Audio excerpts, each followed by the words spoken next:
এরকম বিলে করছিল ভিডিও আমারটা ভালো করে হয়নি মানে তাহলে বুঝতে পারছি একবার এদিকে ওদিকে তো ঘুরে হয়েছিল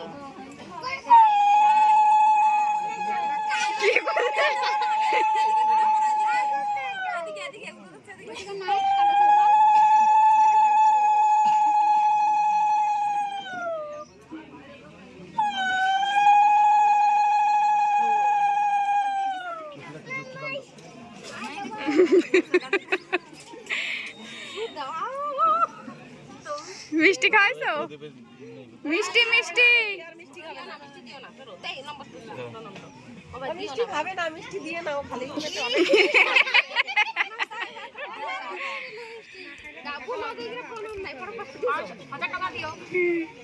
অদ্ভুত পিছনে আম পাতা রয়েছে মাথার উপরে দেও না একটা সিরা ওই যে আম পাতা আম পাতা রয়েছে তাই কাছে এটা 1000 টাকা দেবা এই যে